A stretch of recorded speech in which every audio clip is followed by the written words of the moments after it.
Okay, तो सोचो ये जो है, अभी हमें ये टॉपिक पढ़ाना रह गया था लीनियर इक्वेशन से, तो अभी इसको अपन पूरा पढ़ लेते हैं। बहुत प्यारा, बहुत चिंदी टॉपिक है भाई। क्या है इसमें, देख लीनियर इक्वेशन अपन ने पढ़ा कि लाइंस हम जब प्लॉट करते हैं ना, ग्राफ प्लॉट करते हैं ना बेटा लीनियर इक्वेशन का, तो लाइंस बनती है।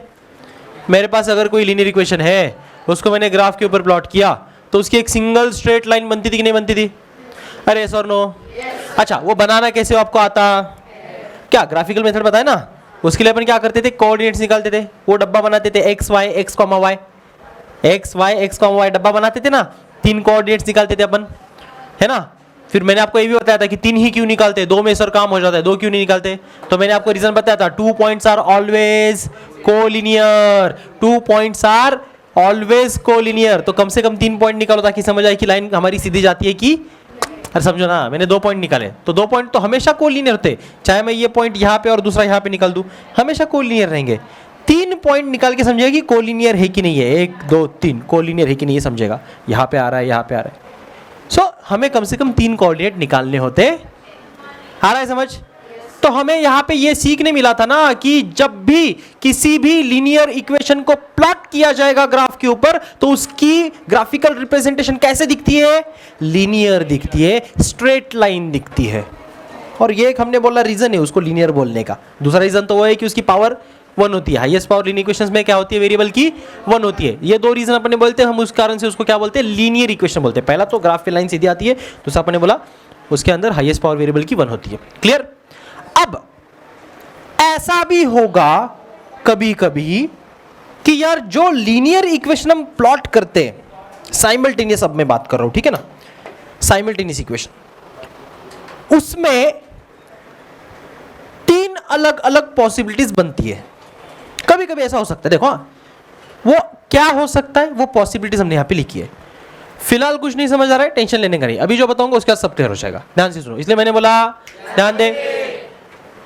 2 इक्वेशंस जो कि साइमल्टेनियस इक्वेशन है, ठीक है, 2 इक्वेशन साइमल्टेनियस इक्वेशन सबको समझ में आता है। 2 इक्वेशन जो कि साइमल्टेनियस इक्वेशन है, मैंने उनको, यार स्टॉप राइटिंग प्लीज, कुछ नहीं यहां पे, इधर ध्यान दो, I am only here, listen me. जब उन इक्वेशंस को प्लॉट करने की बारी आई, तो मैंने उसको प्लॉट किया, और मानने में कोई बुरी बात, मान ले ऐसा हो गया कि वो दोनों इक्वेशन को प्लॉट करने के बाद वो दोनों ही इक्वेशन की जो लाइन है वो बराबर एक के ऊपर एक आ गई, फर्क ही नहीं, बिल्कुल कोई फर्क नहीं, एग्जैक्टली सेम। क्या हो सकता है? क्या हो सकता है? फील करो, वो याद नहीं करने का, even upon a 2 is equal to b1 upon 2 not equal to, वो याद नहीं करने का, फील दिला रहा हो, ऐसा भूलेगा नहीं जिंदगी में कभी वापस। ध्यान दे बेटा, इसलिए मैंने बोला ध्यान दे। अब अगर वो लाइन को मैंने प्लॉट किया, पहले लाइन को ऐसे आ गई, और दूसरे इक्वेशन जो मेरे पास था साइमल्टेनियस, उसको भी मैंने प्लॉट किया, वो बराबर इसके ऊपर आ गई, एकदम परफेक्टली, कोई फर्क ही नहीं, एकदम एक के ऊपर एक। इसको बोलते कोइंसाइडिंग लाइंस। कैसे? कोइंसाइड होना, यानी कि बराबर एक के ऊपर एक बैठ जाना, बराबर एक के ऊपर एक बैठ जाना। ऐसा कब हो सकता है? सोचो, क्या ऐसा तब हो सकता है जब ये दोनों इक्वेशन सेम हो? अरे यस और नो? Yes sir. तो बोल सकता हूं ना, मैंने सेम इक्वेशन की लाइन 2 बार निकाल दी, एक के ऊपर एक आएगी, सोच पा रहे हो? लेकिन दोनों इक्वेशन सेम होने में भी 2 केस है। ध्यान से सुनो कि यार वो दोनों इक्वेशन या तो एक्चुअल में सेम हो, for an example x + 2y = 10, या तो मतलब इसी इक्वेशन को मैंने 2 बार निकाल लिया तो एक के ऊपर एक आएगा ना, या तो वो दोनों इक्वेशन सेम है लेकिन दिख सेम नहीं रहे हैं। फॉर एन एग्जांपल मैं इसको ऐसे भी लिख सकता हूं, 2x + 4y = 20। अरे कोई फर्क इन दोनों में? क्या मैं बोल सकता हूं ये दोनों इक्वेशन अभी भी सेम है? अरे यस और नो? यस और नो? देखो ध्यान से, मैंने इस इक्वेशन के बोथ साइड क्या किया, 2 से मल्टीप्लाई कर दिया, ये बन गया 2x, ये 2 × 4y, ये 2 × 20। मतलब एक्चुअल में ये दोनों इक्वेशन इक्विवेलेंट है, यानी कि दोनों इक्वेशन सेम है, तो दिखने में भले ही अलग दिखते हो इक्वेशन 1 और 2, लेकिन जब दोनों इक्वेशन एक्चुअल में सेम हो तब ये होगा। क्या होगा? उनकी लाइन कैसे आएगी बेटा? कोइंसिडेंट आएगी। This are called at coincident lines. क्या बोलते हैं इसको? अरे हो गया क्लियर? कोई यहाँ पे डाउट बेटा? पक्का? फील हो रहा है? समझ में आ रहा है हो क्या रहा है? कैसे कोइंसिडेंट लाइंस बनती है? अब बात करते हैं सेकंड केस की। एक ऐसा हो सकता है, दो इक्वेशंस मेरे को दिए, मैंने उनको प्लॉट किया, ऐसा हो गया। क्या हो गया? लाइन कोइंसाइड कर गई। कब होगा? मैंने बोला जब दोनों इक्वेशन एक्चुअल में सेम होंगे। एक्चुअल में सेम होने का मतलब ये इसी इक्वेशन को दो बार मैं प्लॉट करूं तो भी यही दिखेगा। मतलब यही बात है, या तो दिखने में बस इक्वेशन अलग दिखता हो लेकिन है तो सेम यही, तो ऐसा होगा, कोइंसिडेंट बनेगा। क्योंकि आप इनके कितने ही कोऑर्डिनेट्स निकाल दो सेम ही लाई करेंगे। लाइन का रिप्रेजेंटेशन थोड़ी ना बदलेगा, इक्वेशन तो वही है ना। इक्वेशन वो तो उसकी लाइन भी वही। हर एक इक्वेशन की अपनी खुद की लाइन है कि नहीं है? वो डिपेंड करता है उस इक्वेशन के ऊपर। अरे यस और नो? Yes sir. क्या कोइंसिडेंट लाइंस आपको समझ में आ रहा है अच्छे से मैंने क्या बताया? Yes sir. कब होगा ये? तो यहां पे मैं बोल सकता हूं जब इनके ए बी सी, अब ध्यान से सुनना, अब थोड़ा सा फॉर्मूले की बात करते हैं, समझदारी की बात है। क्या एबीसी समझ आते हैं सबको? A X plus B Y plus C is equal to 0। Equation लिखते समय अपन प्लस सी को इस तरफ लेके जाते हैं। इसमें कोई डाउट किसी का? ये बेसिक समझदारी सबको आ चुकी? लिनियर इक्वेशन पूरा हमने सीखा है ना? इतना आपको अच्छे से आता? अरे यस और नो? तो फार्मूले में आओ जरा, इधर देखो जो मैंने अभी आपको सिखाया। क्या सिखाया? कोइंसिडेंट। हाँ, बाकी दो टॉपिक सीखने हैं। पहले अभी क्या सिखाया? Coincident lines. तो क्या कोइंसिडेंट लाइंस, जो कि यहाँ पे सेकंड नंबर पे लिख रहा है, ये फर्स्ट मान लेते हैं, ये सेकंड, ये थर्ड, ठीक है? तीन केसेस मैंने बोला, सेकंड वाली अपन ने अभी डिस्कस की। क्या? Coincident line. क्या आता है कोइंसिडेंट लाइन में? Infinitely many solutions. सर ऐसे क्यों बोल रहे हो? इनफाइनाइट सॉल्यूशन कैसे हो सकते हैं? लीनियर इक्वेशन में तो दो ही सॉल्यूशन। सोचो जरा ध्यान से, क्या ग्राफिकल मेथड में जब अपन ने बेटा सॉल्व किया साइमल्टेनियसली दो इक्वेशंस को, तो उनका सॉल्यूशन क्या होता था? क्या चीज होती थी? जहां पे वो दोनों लाइन इंटरसेक्ट होती थी, क्या वो चीज आपका x, y सॉल्यूशन होता था? अरे यस और नो? तो ये बात सबको अच्छे से मालूम कि भाई लीनियर इक्वेशन में साइमल्टेनियस का मतलब ही हमने समझा था, उस चीज को फील करके जब हमने पढ़ाया था कि साइमल्टेनियस इक्वेशन का मतलब है क्या, कि ऐसा एक पॉइंट है जहां पे उन दोनों वेरिएबल का आंसर कॉमन है, दोनों का x उस पॉइंट पे सेम होगा, दोनों का y उस पॉइंट पे सेम होगा, ऐसे दोनों इक्वेशंस, उनको साइमल्टेनियस इक्वेशन बोलते थे अपन। तो वही तो वो है ना भाई, वही उनका सॉल्यूशन होता था ना। ग्राफिकली जब रिप्रेजेंट किया दोनों लाइंस जहां पे इंटरसेक्ट की, वो पॉइंट हमारा क्या होता था? उनका सॉल्यूशन होता था x, y। अब सोचो जब भाई दो लाइन इंटरसेक्ट एक पॉइंट में नहीं, पूरी की पूरी एक दूसरे के ऊपर कर रही है, तो इसके ऊपर जितने भी पॉइंट्स आएंगे वो सारे उनके सॉल्यूशंस। तो ऐसे तो लाइन इनफाइनाइट बढ़ती है, एरो है ना दोनों तरफ, एरो हेड, तो दोनों लाइन एक के ऊपर एक चढ़ गई तो भाई सारे ही उनके पॉइंट्स कॉमन हो गए, सारे ही उनके कोऑर्डिनेट्स कॉमन हो गए, तो सॉल्यूशन कितने होंगे? इनफाइनाइटली मेनी सॉल्यूशंस होंगे।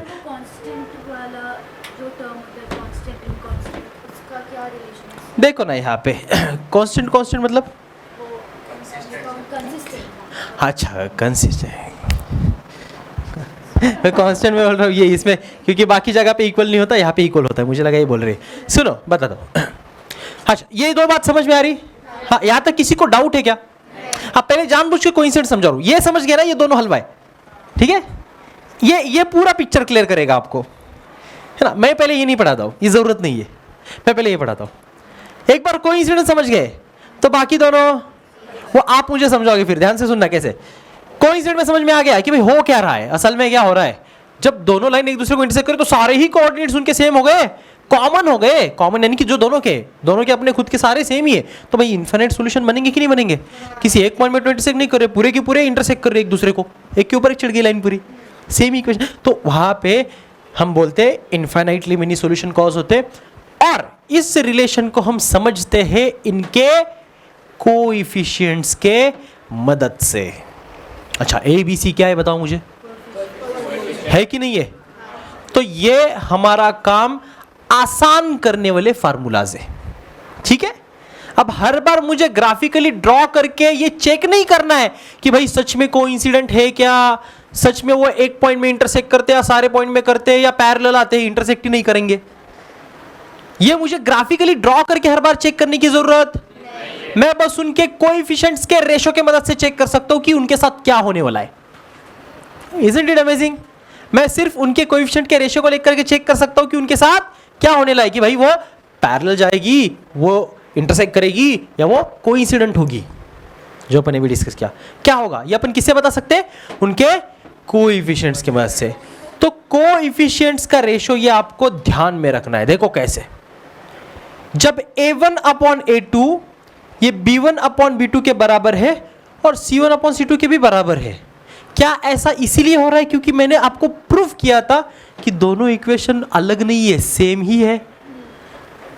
आ रहा है समझ? अरे और नो? प्रूफ करके देखने में, बिना प्रूफ का मजा आता?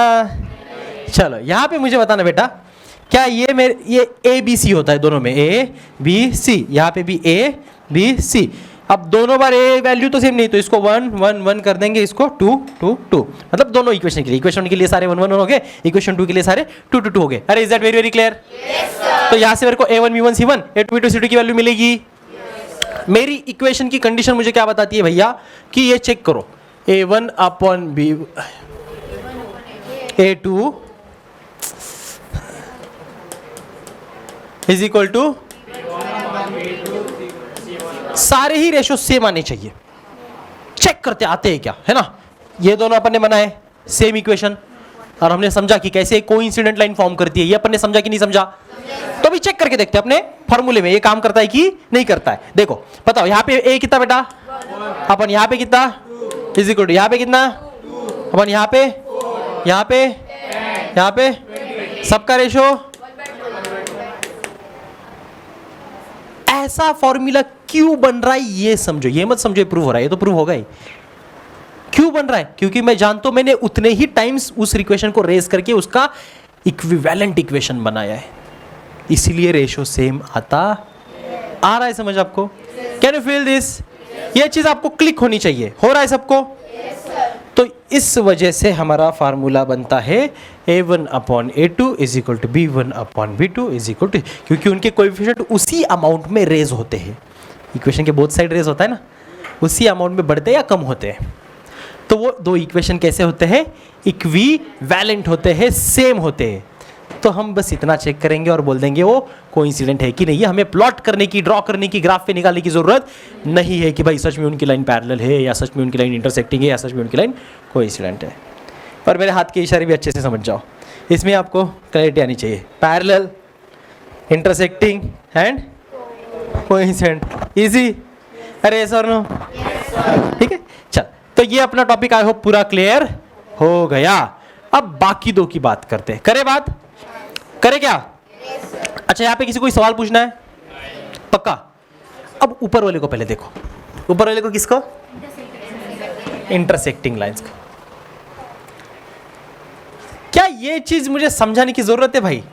जब लाइन इंटरसेक्टिंग है, आप पहले से जानते हो कि उनका बस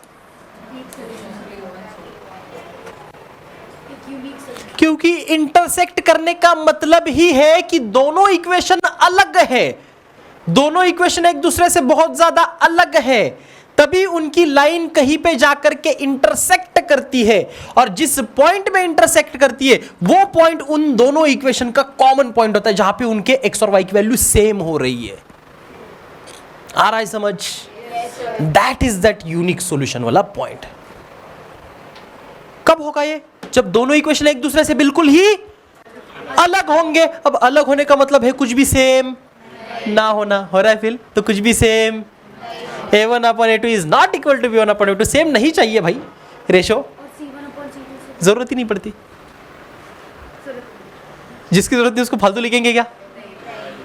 इतने कोएफिशिएंट में पता चल रहा है ना कि दो इक्वेशन एक दूसरे से अलग है, सी को देखने की जरूरत ही पड़ती। Is that very very clear? देख लोगे तो भी कोई प्रॉब्लम, उससे हमें परवाह। मेन है एक्स और वाई के कोएफिशिएंट्स।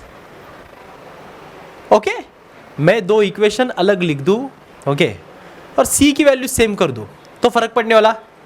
दो इक्वेशन अलग बना है तो मुझे उसके मेन एक्स और वाई के कोएफिशिएंट्स को अलग करना पड़ेगा। आ रहा है समझ? तो क्या ये चीज़ अभी आपको इतने में ही समझ आ गई और एक्सप्लेनेशन की जरूरत है इसमें? मैंने आपको ज़्यादा एक्सप्लेन इस पॉइंट को किया क्योंकि मैं जानता हूँ यहाँ पे एक बार एक्सप्लेनेशन दे दिया तो ये तो किरकोड़ है, चिंदी है भाई, है कि नहीं? और ये वैसे ही आपको पहले से पढ़ा रखा है। हमारा बेसिस जो बना लीनियर इक्वेशंस का, कौन सा? Simultaneous equation. पूरा चैप्टर हमने साइमल्टेनियस इक्वेशन की फॉर्म में पढ़ा ना, वो बना ही इसी बेसिस के ऊपर है। अरे यस और नो?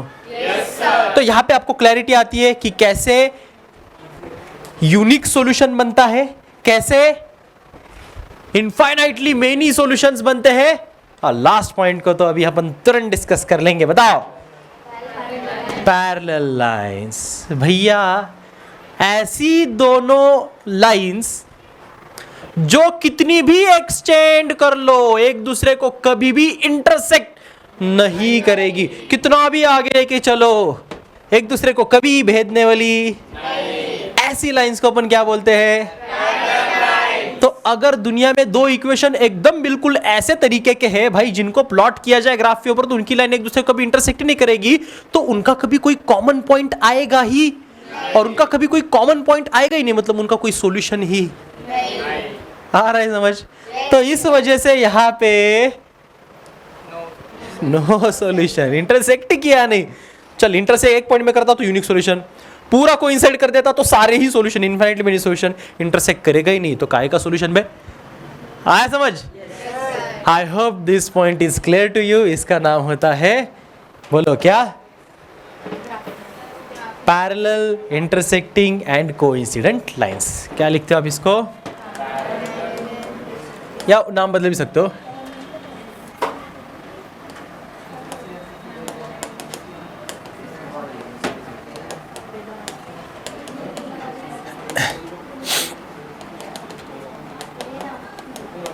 अरे हैंडराइटिंग समझ में आती?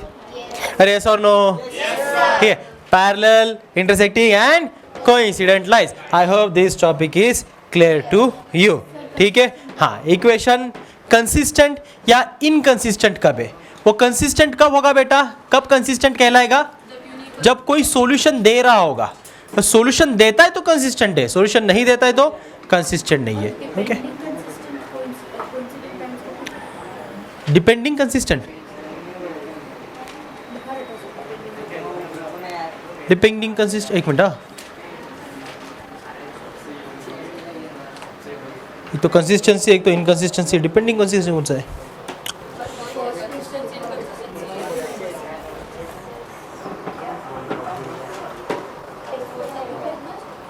क्या उसमें किधर दिया है क्वेश्चंस में ना? कौन से वाले में दिखा मेरे को? डिपेंडेंट होती है कंडीशन, हाँ, कोइंसिडेंट में, कोइंसिडेंट में, यस, हाँ इधर ही दिया है, देख।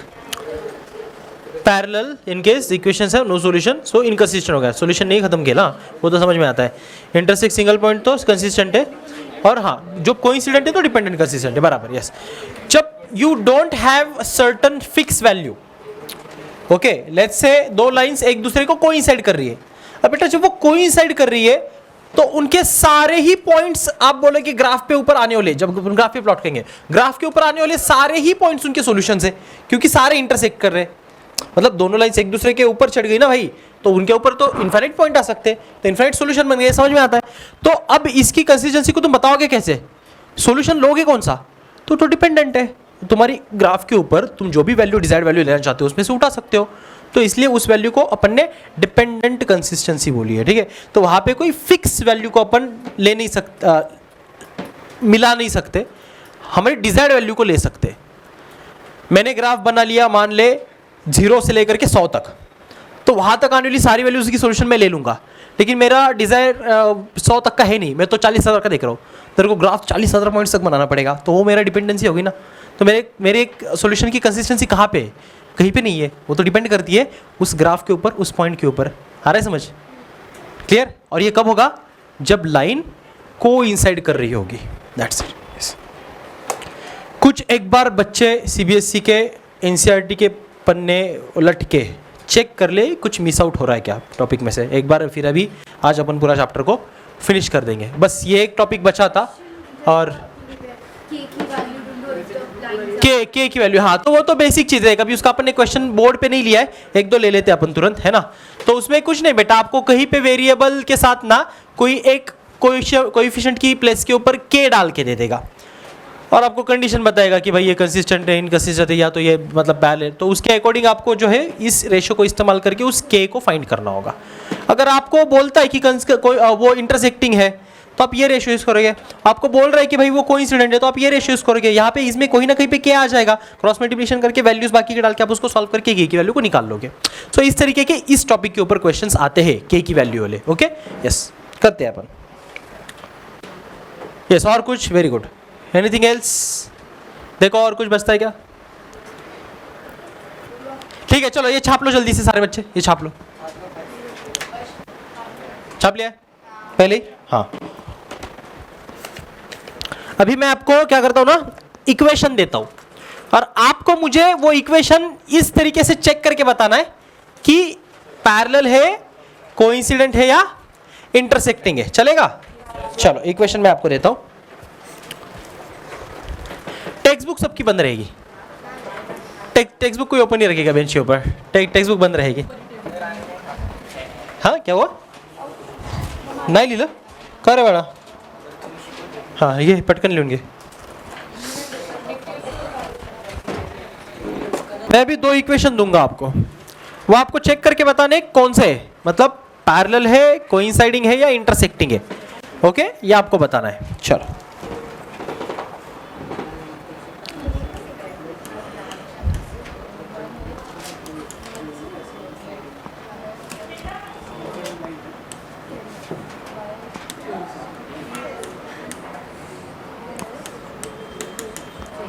चलो किस में बैठता है बताओ मुझे। टेक्स्ट बुक सबकी बंद रहेगी।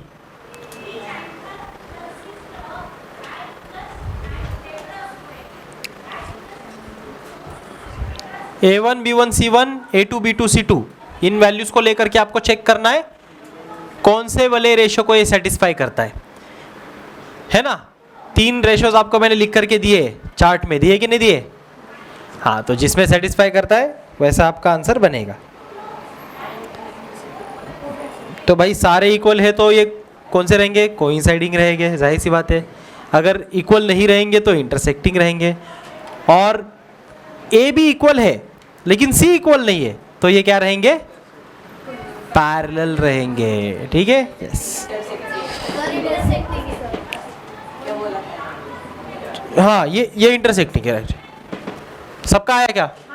लिखने का प्रॉपर वो बेटा A1 B1 C here A1 B1 C, इसको पहले रीअरेंज करके लिखो, इसको इधर ले जाके प्रॉपर लिखने का। सब मैं लिख के दूँ क्या आपको? कर लोगे आप? ठीक राइट।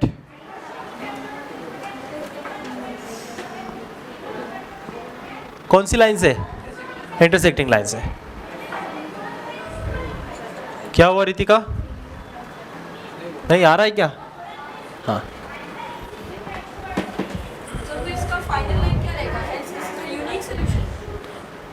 हाँ, they possess unique solution, this is नहीं, ये लाइन यूनिक सॉल्यूशन पजेस करता है।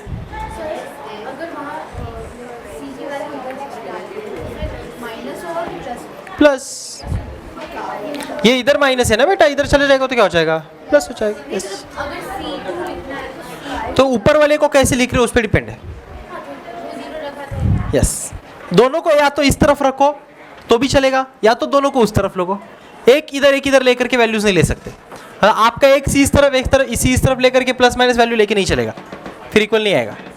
दोनों को या तो इस तरफ रख दो या दोनों सी को इस तरफ रख दो और फिर वैल्यूज दो सी और C1 और C2 की।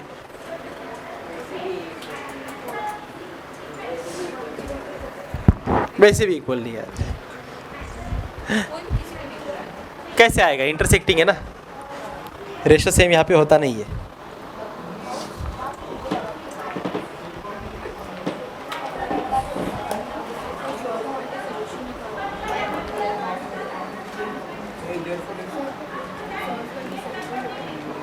सॉल्व करके सॉल्यूशन नहीं, अभी जा रहे तुरंत अगले का सॉल्व, उतना टाइम नहीं। चलो हो गया। तो बेटा इसका आंसर आना चाहिए एवरीवन, क्या आना चाहिए? हाँ, कोई है क्या बचा हुआ अभी करने का? बोलो जल्दी, फास्ट बताने का है क्या किसी को सॉल्व करके? नहीं ना? चल सेकेंड क्वेश्चन बेटा।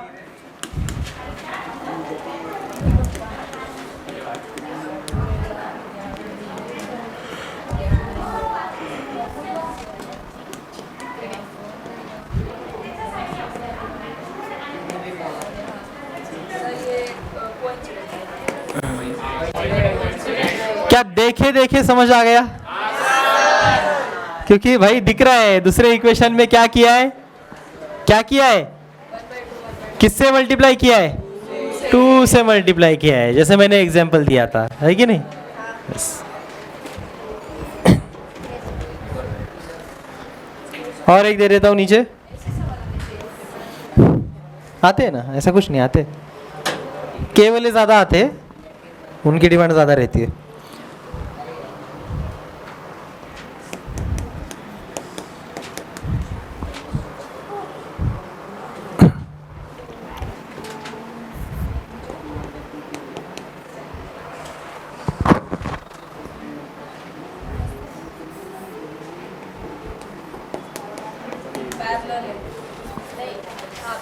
चेक करो, जज मत करो, सॉल्व करके चेक करो कौन से रेशो में फिट होता है। चेक किया? मतलब A1 upon A2 is equal to B1 upon B2 but not equal to. कब होता है ऐसा? जब लाइंस पैरेलल चलती है। करेक्ट।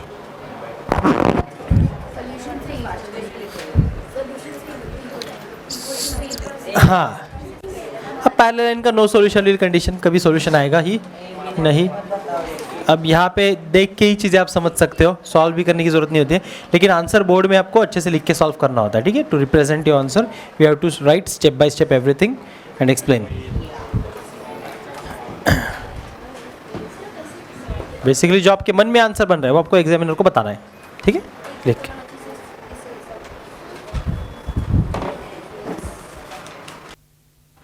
डन है सबका? अभी अपन के वाला सवाल करते हैं, ठीक है? यस। देख, हाँ, ये सवाल क्या है? सवाल इसी को लेते हैं। हाँ, क्या बोल रहा है question? Find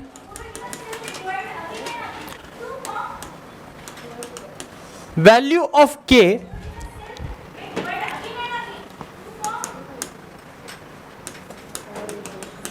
for which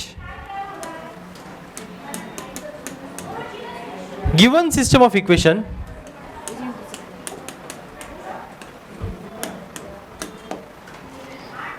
have infinite solutions.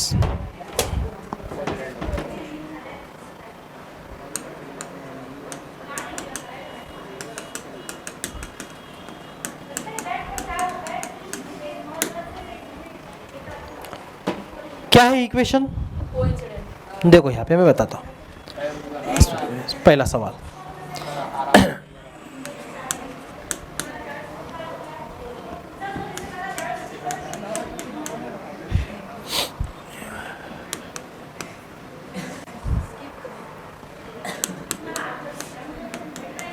ये बेटा आपने को इक्वेशन दे दिया। एवरीवन स्टॉप राइटिंग, पहले मैं दिखा रहा हूँ। एक दूसरा वाला है इसका, वो आपको करना है। पहले ये मैं दिखाता हूँ, वो ये समझ लो, ठीक है? ये आपको आ जाता है सब, सीख लो पहले, ठीक है? यस, ध्यान दो क्या करना है। सिंपल ये, कई आप में से जो है यहाँ पे समझ चुके होंगे, फिर भी एक बार मैं सबको समझा देता हूँ। बोल रखा है पहले से कि यहाँ पे गिवन सिस्टम ऑफ इक्वेशन कैसा है बेटा? हैविंग। बस हमको इतना ही चाहिए था, हमको ये जानकारी चाहिए थी कि क्या हो रहा है इसके साथ, इसके साथ क्या हो रहा है, इन दोनों इक्वेशन के साथ। ये इनफिनिट सॉल्यूशन बना रहे। कब दो इक्वेशन इनफिनिट सॉल्यूशन बनाते? जब ऑफ कोर्स वो कोइंसिडेंट लाइंस बनाते तब, और कोइंसिडेंट लाइन होने की कंडीशन हमको मालूम है। So here according to given information, या तो बोलेंगे as given equations have infinite solutions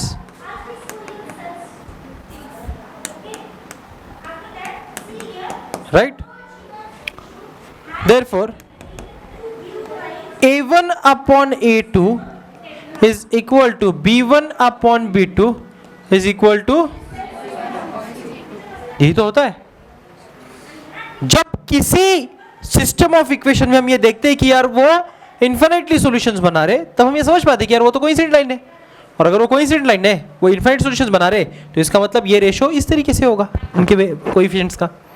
A1 upon A2 will be equal to B1 upon B2 will be equal to C1 upon C2, then only this happens। Same ratio में equation बड़ा या छोटा होता है, मतलब सेम इक्वेशन होता है वो, तभी ये चीज़ होती है। अरे यस और नो? तो हमने बोला ठीक है, इतना हमको मालूम है। तो अब मुझे इन दोनों इक्वेशन से इनके respective A1 A2 B1 B2 C1 C2 की वैल्यूज उठा करके सब्स्टिट्यूट करनी है, ठीक है? चलो सब्स्टिट्यूट करते हैं। आप बताओ यहाँ पे A1 कितना है, A2 कितना है, इज इक्वल टू B1 कितना है, B2 कितना है, इज इक्वल टू C1 कितना है, K, और C2 कितना है। मुझे फाइंड क्या करना है बेटा, फाइंड वैल्यू ऑफ K। तो अपने जरूरत के लिए मैं इसमें से बस क्या इतने ही पार्ट को उठा लूं, कोई बुरी बात तो उठा लेते। फिर यहाँ पे बाजू में क्या दिख रहा है मेरे को, 2/4 दिख रहा है मुझे, किसके बराबर, K/3 के बराबर। तो ठीक है भाई, या तो पहले इसको आप अगर आप चाहते हो तो आपके पास ये जो 2/4 इसको रिड्यूस कर लो, नहीं करना है तो सीधा सॉल्व करके आगे कर लो, कोई बुरी बात। मान ले रिड्यूस कर लेते तो क्या होता, 2 1 2 2 तो आपका आता 1/2 इज इक्वल टू K/3। तो अब आगे अगर इसको कंटिन्यू करें सॉल्व करने के लिए तो क्या करोगे, क्रॉस मल्टीप्लिकेशन करोगे। सो क्या हो जाएगा, 2 times K, 2K is equal to 3 × 1 यानी कि 3। तो मेरे लिए K कितना हो जाएगा बेटा, 3 1 3 अपॉन ये 2। तो K की वैल्यू मुझे कितनी मिली, खत्म, के लिए इतना ही निकालना था। तो ऐसे आपको K मिल गया, मतलब C2 की वैल्यू क्या है, वैसे भी निकाल सकते। आई वाज कंफ्यूज्ड कि रिड्यूस किया तो 1/2 ही आएगा ना, तो वहां पर 1/2 C नहीं नहीं नहीं, हाँ हाँ हाँ हाँ ओके। तो तू देख, एक ही बात है ना, तू ऐसे समझ रही है कि यार रेशो जो है वो ओवरऑल सेम है, मतलब रेशो कितना बैलेंस होना चाहिए, 1/2 के बराबर। तो इसका भी रेशो किसके बराबर आना चाहिए, वो कब आएगा, जब K की वैल्यू ये रहेगी तभी तो आएगा ना, अदरवाइज आएगा क्या। समझ आ रहा है। 3 देखो पुट करके देखो यहाँ पे, ये K की वैल्यू में क्या पुट करूंगा, 3/2, और ये अपॉन में क्या है बेटा, 3 है, मतलब ये बेसिकली 3/1 है। तो ये ऐसे हो जाएगा 3/2 इंटू 1/3, यानी कि 3 3 मर गया, बचा क्या 1/2। आया आंसर 1/2, 5 5 5 2 10। तो K की वैल्यू ये होगी तभी ये रेशो सेटिस्फाई हो पाएगा। That is what we are doing ना, लेकिन we are solving it mathematically. आ रहा है समझ, is that very very clear now. ऐसा अगर आपको एक दे दो तो आप कर पाओगे, ठीक है। पहले आप ये छाप लो, उसके बाद एक सवाल आपके लिए।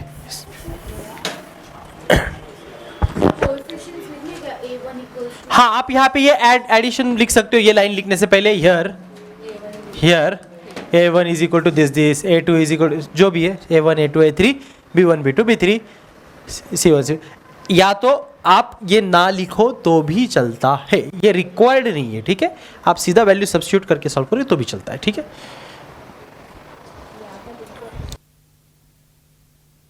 चलो अब इसका सेकंड क्वेश्चन, ओके, ले लो आगे। चलो अब ये वाला आप करना।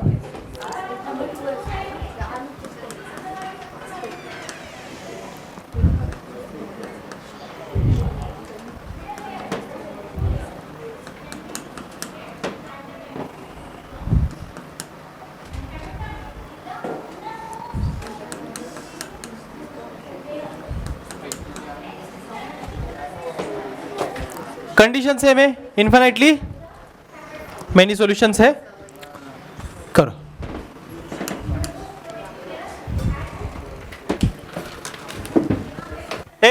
आंसर आया क्या, कितना आया, प्लस और -6, प्लस और -6 आना चाहिए, प्लस नहीं दोनों आना चाहिए। Let me tell you how, listen, जिसका नहीं आया देख लो जल्दी से, इसको करते फिनिश और फिर लेक्चर एंड करते, ध्यान दो फाट। हाँ तो वही बता रहा हूँ रीजन। अच्छा उतना ही बता के छोड़ दूं क्या, देखो सबका ऐसे आया होगा, रूट में 36 आया होगा, फिर आपको ऐसा आंसर लिखना पड़ेगा, ये के ना, अबे स्क्वायर के स्क्वायर इज इक्वल टू 36 था, इसलिए जाके रूट किया, इसलिए के इज इक्वल टू कितना आया, प्लस और माइनस, समझे? ऐसा होता है। क्या बोल रहा, स्कूल की टीचर ऐसा छोड़ दो, ऐसे ही नहीं छोड़ूंगा, ध्यान दो। देख बेटा, अगर टेंशन बता रहा हूं, अगर माइनस का स्क्वायर करते या प्लस का स्क्वायर करते, आंसर कितना आता? अबे कौन है 12 वाला? 12 वाला कौन है? ऐसा मारूंगा 12, अबे 6 का स्क्वायर 12, इतना देर मत चे रामायण सांगायचं, शेवटी व्हायचं रामाची सीता कोण? बहीण। माइनस 6 का स्क्वायर यानी कि क्या, -6 इंटू -6, 6 6 36, माइनस माइनस मल्टीप्लाई होकर खत्म हो गया, मल्टीप्लिकेशन में माइनस माइनस क्या हो गया, प्लस हो गया, आंसर क्या आएगा? प्लस 36। यहां पे भी आंसर क्या आएगा? प्लस 36। अबे अगर मैंने ढक दिया, बता किसका आंसर है, क्या बताओगे? दिख तो 36 रहा है ना, माइनस का था कि प्लस का था? मालूम, इसीलिए बेटा प्लस और माइनस लिखते हैं। आ रहा है समझ? कोई टेंशन यहाँ पे? क्योंकि स्क्वायर यार माइनस का करो या प्लस का करो, आंसर तो प्लस ही आता है, इसलिए जब भी प्लस नंबर का रूट निकालते हैं तो उसे प्लस और माइनस में लिखते हैं, क्योंकि श्योर नहीं पता किसका था रूट। आ रहा है समझ बेटा? क्लियर है? और इसका एक और स्टेप आगे वर्जन है, लेकिन आज टाइम यहीं पे हमारा लेक्चर फिनिश होता है, तो आज के लेक्चर में यहीं पे that's it for today, see you in tomorrow's lecture, now good bye. आगे इसको कंटिन्यू करेंगे नेक्स्ट लेक्चर में। बाय बेटा।